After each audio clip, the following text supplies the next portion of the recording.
Channel को subscribe करें और घंटी वाले बटन को दबाएं। पूज्यपाद गुरुजन, उपस्थित माता एवं भक्तिमती बहनों, मधुमंगल में संत समाज, गुरु महाराज की असीम कृपा से हम लोग संत मत सत्संग में बैठे हुए हैं। संत मत सत्संग के द्वारा एक ईश्वर भक्ति का प्रचार प्रसार किया जाता है। अभी हम लोगों ने रामचरितमानस सारसठी का प्रथम सोपान बालकांड से पाठ श्रवण किया कि राम नाम मणि दीप धरु जी हदे हरिद्वार तुलसी भीतर बाहरऊँ जौ चहसी उजियार। तुलसीदास जी महाराज कहते हैं कि राम नाम मणि दीप धरु, परमात्मा का नाम क्या है? वह एक दीप है और उसको कहाँ रखना चाहिए? उस दीपक को कहा जिह्वा रूपी द्वार पर। जैसे हम लोग दीपावली मनाते हैं तो दिया कहाँ रखते हैं? चौखट पर रखते हैं ना, कि अंदर भी प्रकाश हो और बाहर भी हो। उसी प्रकार अपने अंदर में प्रकाश चाहते हैं और बाहर भी उजला चाहते हैं। तो तुलसीदास जी महाराज कहते राम नाम मणि दीप धरु अज्जे हद्योरी द्वार तुलसी भीतर बाहरों जो चासी उजियार। परमात्मा का नाम का स्मरण करो। उठते बैठते खाते पीते सोते अहिर्निश जप करते रहना चाहिए साधक। जो साधक निरंतर जप करते रहते हैं, फल क्या मिलेगा? साधक नाम रहे लौलाई होई सिद्धि अनुमादिक पाए। साधक अगर नाम लो लगा करके प्रेम से, भाव से, विश्वास के साथ अगर जप करे तो 8 प्रकार के सिद्धि प्राप्त होता है। अनिमा महिमा लगिमा प्राप्ति सिद्ध विसिद्ध प्रकाम्य, ये सब प्राप्त हो जाता है।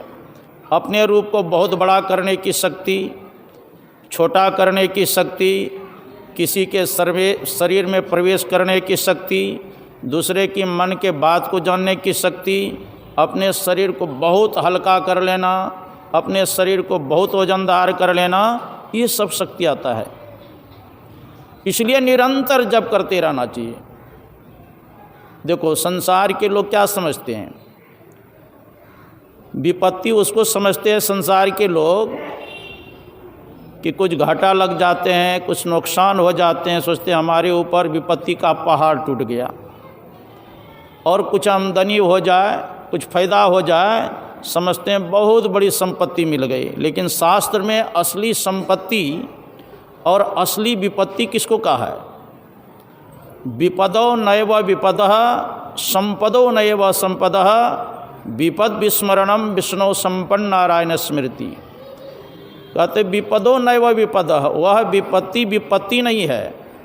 संपदो नैव संपदा, वह संपत्ति संपत्ति नहीं है। तो असली संपत्ति और असली विपत्ति क्या है? कहते हैं विपदो नैव विपदः संपदो नैव संपदः विपद विस्मरणम विष्णु। भगवान का विस्मरण हो जाना यही सबसे बड़ा विपत्ति है। और भगवान का स्मरण करना, चिंतन करना, ध्यान करना, यही सबसे बड़ा संपत्ति है। तो साधक को चाहिए निरंतर जप करते रहना चाहिए।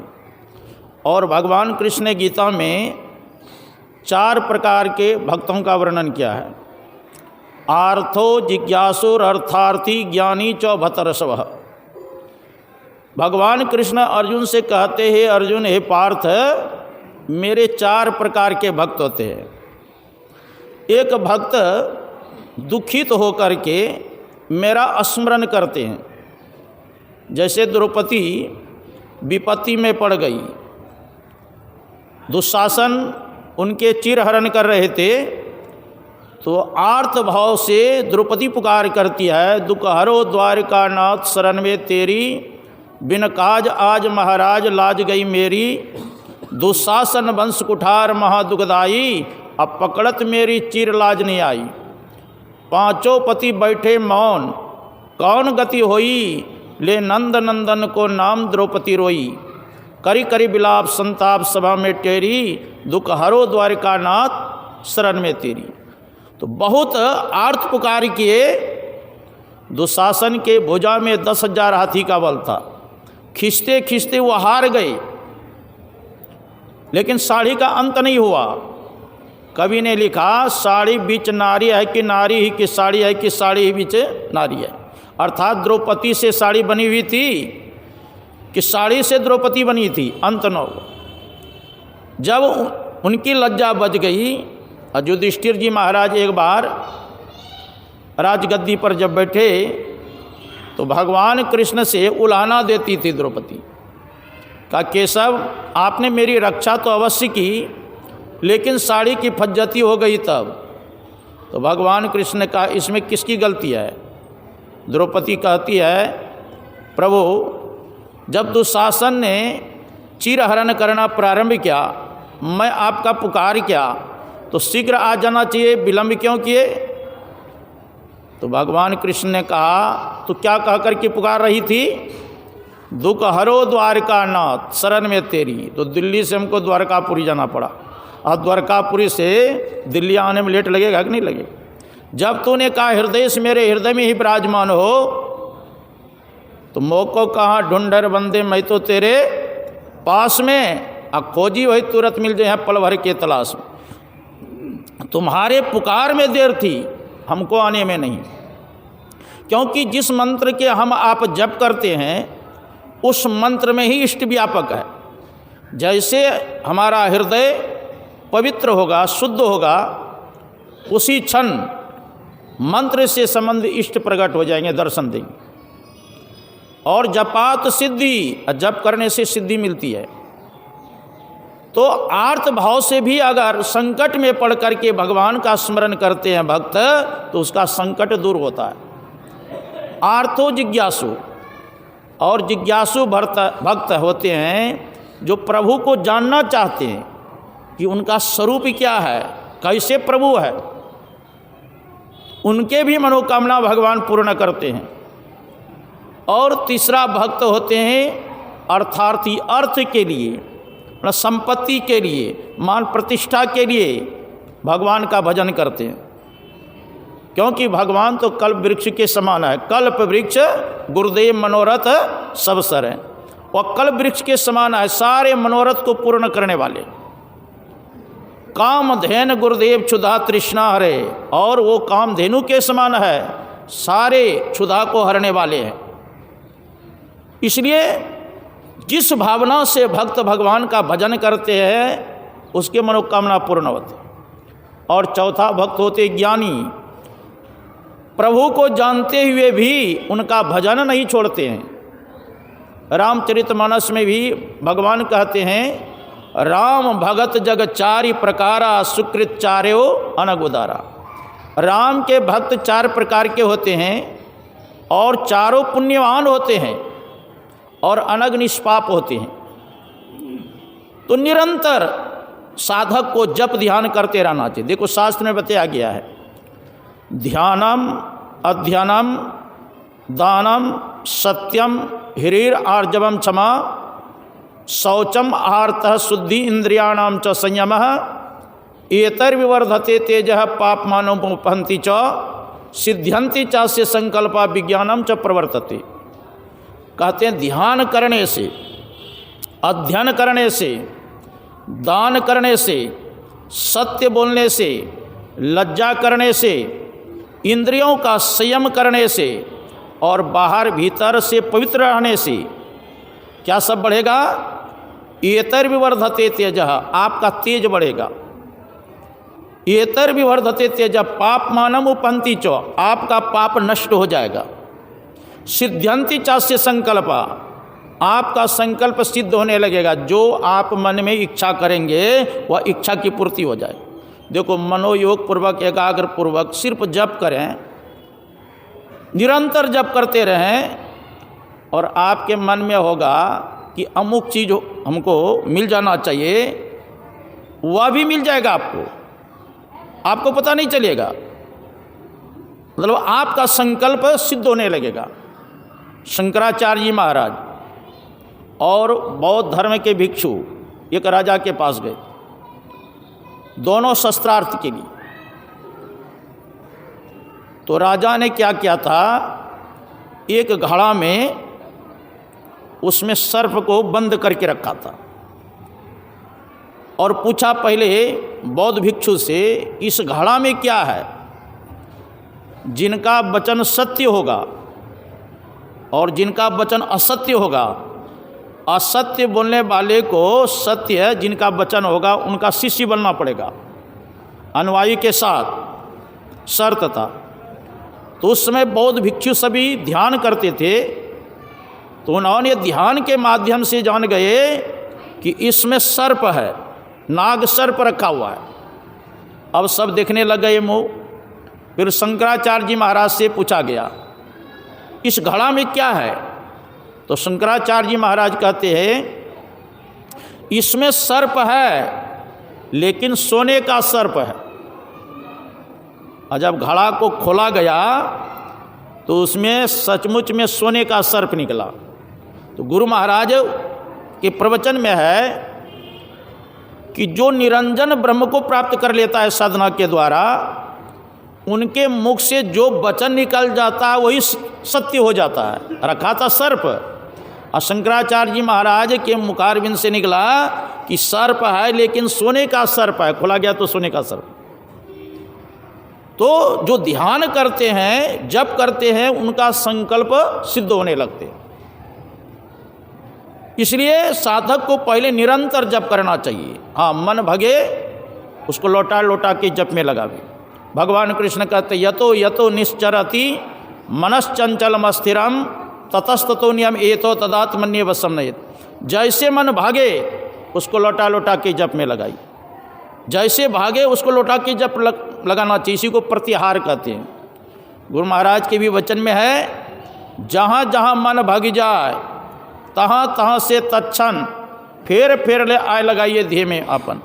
जैसे मन भागे जप को छोड़ के उसको लौटा लौटा के जप में लगाना चाहिए।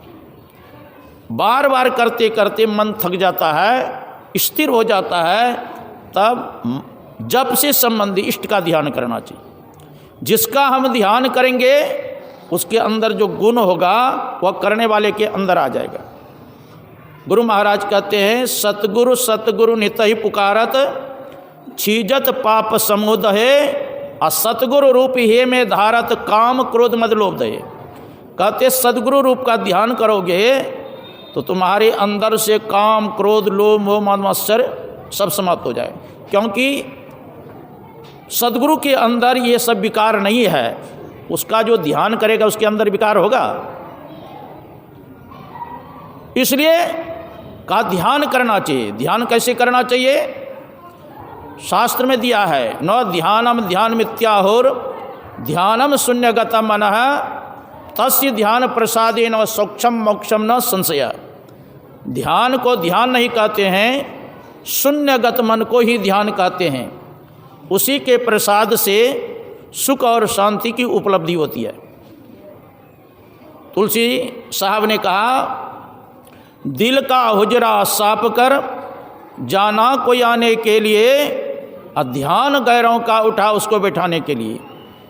कहते हैं अगर अपने इष्ट को हृदय में बैठाना चाहते हैं तो हृदय रूपी कोठरी को पवित्र करना पड़ेगा। जैसे हम लोग गंगा जल लाने जाते हैं तो गंगा जल लाते हैं तो किस पात्र में लाते हैं? जो पवित्र हो, स्वच्छ हो, उस पात्र में गंगा जल लाते हैं। उसी प्रकार आपका जो इष्ट है वह परम पवित्र है, तो आपको भी पवित्र बनना पड़ेगा। तो पहले साधक को एक नाम का जप करना चाहिए, एक रूप का ध्यान करना चाहिए, तब दृष्टियोग करने की क्षमता आएगी आपके। श्री गुरु पद नख मन गण ज्योति असुमरत दिव्य दृष्टि होती। कहते हैं गुरु महाराज के चरण नख में मनियों की ज्योति है, उसका स्मरण करने से हृदय में दिव्य दृष्टि हो जाती है। पूज्यपाद गुरु सेवी स्वामी भगीरथ जी महाराज गुरु महाराज से निवेदन किए थे कि हजूर प्रकाश का शुरुआत कहाँ से होता है?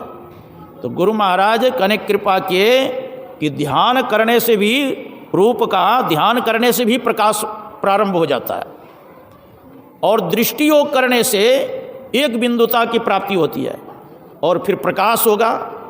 अपने अंदर में बहुत प्रकार के प्रकाश होते हैं। गुरु महाराज के वचन में है, पीली नीली लाल सफ़ेदी स्याही सन्मुख आता है और छट छट छट छट बिजली छटके भोर का तार दिखाता है। ध्यान करने से 5 तत्वों का 5 रंग साधक को देखने में आता है। देखो, पृथ्वी का रंग बताया गया पीला, लेकिन दिखाई देता है पीला, लेकिन असली रूप बताया गया है पृथ्वी का रंग पीला। जल का रंग बताया गया है लाल, लेकिन लाल दिखाई देता है। अग्नि का रंग बताया गया है काला, वायु का रंग बताया गया हरा, और आकाश का रंग बताया गया है सफ़ेद। 5 तत्वों का 5 रंग असली अपने अंदर में दिखाई देता है। बाहर में है नकल और अंदर क्या है, सब असल है। तो दृष्टियोग साधन करने से बिंदु का दर्शन होता है, फिर प्रकाश होता है। वैसे गुरु महाराज हम लोगों के आरती में सब कुछ लिख दिए हैं। आरती तन मंदिर में कीजिए, कैसे? तो दृष्टि उगाल कर सन्मुख दीजिए। अगर सन्मुख देंगे तब क्या होगा? चमके बिंदु सूक्ष्मति उज्ज्वल ब्रह्म ज्योति अनुपम लिख लीजिए। जगमग जगमग रूप ब्रह्मांडा निरखी निरखी ज्योति तज दीजिए। यहाँ तक दृष्टियोग। इसके बाद शब्द सुरत अभ्यास सरल तरह करी करी सार शब्द कह लीजिए। अपने अंदर में अनहद शब्द हो रहा है, उस अनहद शब्द में एक शब्द है सार शब्द। जिस शब्द को साधक पकड़ करके अपने स्वरूप का ज्ञान करता है और परमात्मा का साक्षात्कार करता है। तो संत मत में ये है कि पहले एक नाम का जप करें, एक रूप का ध्यान करें, दृष्टियोग अनुसंधान करें, तो परम कल्याण होगा। यही आप लोगों से थोड़ा सा कहा। बोलिए श्री सद्गुरु।